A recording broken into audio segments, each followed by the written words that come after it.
Alors, pour celles et ceux qui ne connaîtraient pas Michel Lincourt, je lui demanderai de se lever l'espace de quelques secondes.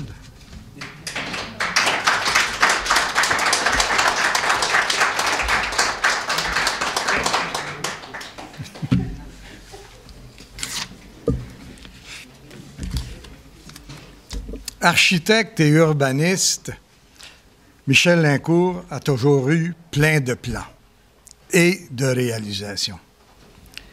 Sa thèse de doctorat à Georgia Tech, publiée aux presses de l'Université de Liverpool et de McGill, est une prospection et une promotion de valeurs à inscrire dans l'architecture et dans l'urbanisme. Dans In Search of Elegance, Toward an Architecture of Satisfaction, l'auteur visite et nous fait visiter le Palais Royal à Paris, les maisons ouvrières du 12e arrondissement de Paris, construites grâce à la Fondation Rothschild, et nous fait visiter aussi la ville d'Outremont. Son étude phénoménologique vise à étudier des archétypes d'élégance et à proposer à l'architecture des moyens de contrer la médiocrité environnementale. C'est avec cet outillage mental qu'il a tiré des plans, ici et beaucoup ailleurs. Il a effectué des missions en Afrique pour le Programme des Nations unies pour le développement, à Stockholm en 1972 en tant que membre de la délégation canadienne à la première conférence mondiale sur l'environnement, il a conçu et fait adopter par l'ONU le projet d'une conférence sur l'habitat qui se tiendra à Vancouver 4 ans plus tard. Il fut expert conseil auprès du Centre du patrimoine mondial de l'UNESCO, contribuant, entre autres, à la réhabilitation du centre historique de Vilnius en Lituanie et de Riga en Lettonie. Il a enseigné à l'École d'architecture de Paris-La Villette et fut professeur des universités à l'École nationale supérieure des arts et industries de Strasbourg. Ça, c'est ailleurs, ces plans. Ces plans au Québec et au Canada, au ministère fédéral des Affaires urbaines, Michel Lincourt a élaboré la politique de réhabilitation urbaine des vieux ports de Halifax, Québec, Montréal et Toronto. Il a piloté de grands projets d'architecture comme Griffintown ou le nouveau village olympique. Il a conseillé le maire et le comité exécutif de la ville de Montréal. Michel Lincourt avait d'autres plans d'aménagement dans son portfolio lorsqu'il se met en retrait du travail professionnel en 2008. Il se joint au mouvement laïque québécois en 2010. Il siège au Conseil national de 2011 à 2021, préside le mouvement de 2012 à 2015, tout en appuyant la coalition Laïcité Québec et l'Association humaniste du Québec. Déjà en 2009, il avait soumis un mémoire à la commission Bouchard-Taylor et s'était prononcé à propos du cours d'éthique et culture religieuse. En 2010, il soumet un mémoire personnel à propos du projet de loi 94 sur les accommodements raisonnables, les demandes d'accommodement raisonnables. Il soumet 2 mémoires, un en son nom et un autre au nom du mouvement laïque, sur le projet de loi 60 du Parti québécois en juillet 2014. Autre plan de Michel Lincourt, il publie 3 romans sur les Lumières qui s'intitulent « Mémoire de Lumière », et ces Lumières sont celles qui ont éclairé l'humanité depuis le 18e siècle. Il a publié un essai intitulé « La cacocratie » ou « La démocratie assassinée par le mensonge ». Le citoyen consciencieux a aussi construit un site Internet, organisé un blog à l'architecture remarquable d'ailleurs, où il archive ses interventions sur la laïcité, l'écologie. Et, récente initiative, il conçoit, construit et inaugure avec 6 autres concitoyens l'Institut de la liberté de la conscience au Canada, prémisse même de la laïcité, cette liberté de conscience, de la nécessité de reconnaissance de la conscience individuelle et d'une liberté tout autant première que la liberté de religion. C'est à ce travailleur infatigable et à l'urbanité exceptionnelle que le mouvement laïque québécois décerne le prix Condorcet des Saules, autre figure celle-là de la conviction infatigable.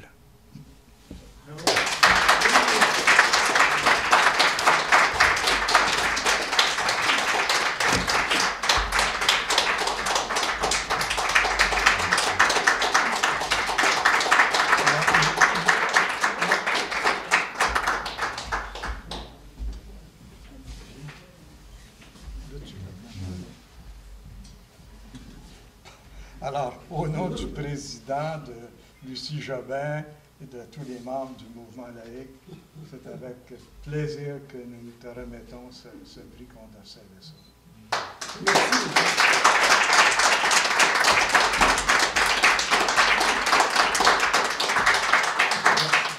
Un honneur vraiment extraordinaire. Oui, merci. J'ai préparé un petit texte pour vous remercier. Alors, vous me permettez de le lire. Le prix Condorcet des Saules 2022, sans contredit, c'est un grand honneur. Je remercie vivement le Conseil national du mouvement laïque québécois d'avoir pensé à moi. J'accepte cette reconnaissance avec une immense humilité. Longtemps, je me suis interrogé. Pourquoi? Pourquoi la laïcité? Bien sûr, à cette question, il y a de multiples réponses que vous connaissez mieux que moi. Vous tous, qui êtes des membres du mouvement laïque. Des réponses comme par exemple celle-ci, la laïcité nous permet de nous émanciper des croyances absurdes qui datent de temps révolus. Ou encore celle-là, elle nous permet de contrer la propagande mensongère et répressive des fanatismes. Mais pour moi, la meilleure réponse à cette question, c'est-à-dire la motivation première de mon engagement, est la valorisation de notre liberté de conscience. Dans un monde où une dictature religieuse nous imposerait ses croyances et sanctionnerait les déviances, la laïcité ne serait qu'une utopie. Parce que, n'est-ce pas, tout commence par là. Tout se fonde, tout s'appuie, tout se fonde sur la liberté de conscience, c'est-à-dire sur la possibilité de réfléchir par nous-mêmes, de penser sans entrave externe, de questionner les doctrines arbitraires, de critiquer l'autorité qui souvent s'impose à notre insu. Et ce n'est qu'après avoir sécurisé notre conscience que nous pouvons grimper sur les remparts de la cité et défendre les autres libertés, celle de la religion, mais aussi celle de l'athéisme, celle de la pensée multiple, diverse ou contradictoire, celle de l'opinion, qu'elle soit majoritaire ou minoritaire, prévalente ou bizarre, celle de l'opinion, celle de l'expression publique de nos opinions, même celle de pouvoir prononcer le mot nègre sans être ostracisé. Celle aussi de pouvoir nous réunir au grand jour afin notamment de former des associations pour sauver l'humanité et sa planète. Ça n'a pas toujours été ainsi. Souvenez-vous, au 19e siècle, le pape Pie IX fulminait, et je le cite, il fulminait contre le délire de la liberté de conscience. Je répète, le délire de la liberté de conscience. Il fulminait aussi contre d'autres opinions déréglées et des machinations criminelles d'hommes iniques, des machinations parmi lesquelles l'école laïque.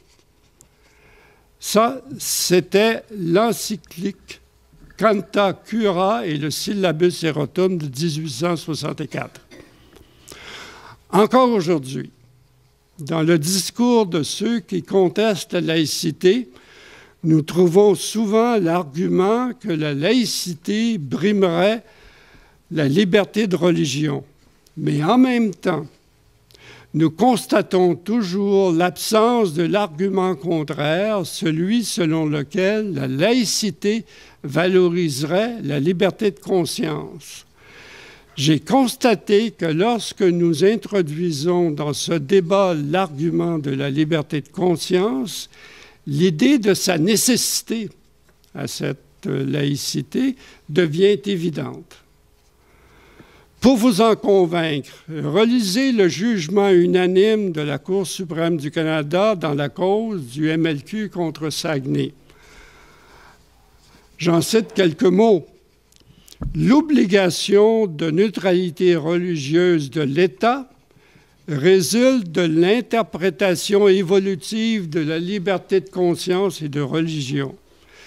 Cette éclatante victoire de la laïcité est due non seulement au travail assidu du Conseil national du MLQ de l'époque, mais aussi et surtout à la performance éblouissante de notre procureur Luc Allary, que je salue, ici présent.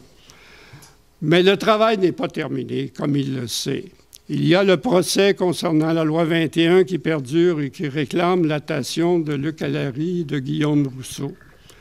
En première instance, vous le savez, le jugement du juge Blanchard était aberrant sur plusieurs points et a été contesté. En cours d'appel, comme on sait, les plaidoiries sont déjà faites et furent bien faites et nous attendons le jugement. Après, tout porte à croire que le procès ira en Cour suprême. Il y a encore, dans la lutte actuelle, la phobie de l'establishment fédéral à l'endroit de la laïcité. Je vous en donne un exemple trivial. J'ai ici une brochure du gouvernement du Canada destinée aux jeunes immigrants et intitulée « Notre pays, notre Parlement, un guide d'apprentissage destiné aux apprenants du français langue seconde et une introduction au fonctionnement du Parlement ». En pages 12 et 13 de la brochure, on y présente la Charte canadienne des droits et libertés. À droite, vous verrez, je vais circuler ça, vous verrez à droite, en petits caractères, on voit le texte de la Charte. Ça prend une loupe pour le déchiffrer. À gauche, à la page de gauche, on explique la Charte en mettant l'accent sur les choses importantes. Je veux dire, les choses importantes aux yeux de l'auteur de la brochure, c'est-à-dire les armoiries du Canada, le drapeau, l'édifice du Parlement et la signature de Pierre Trudeau. En plus, dans un cartouche, on vante les principales libertés de la Charte. Et vous l'aviez deviné, la première des libertés protégées par la Charte, la liberté de conscience, a été escamotée. Merci beaucoup.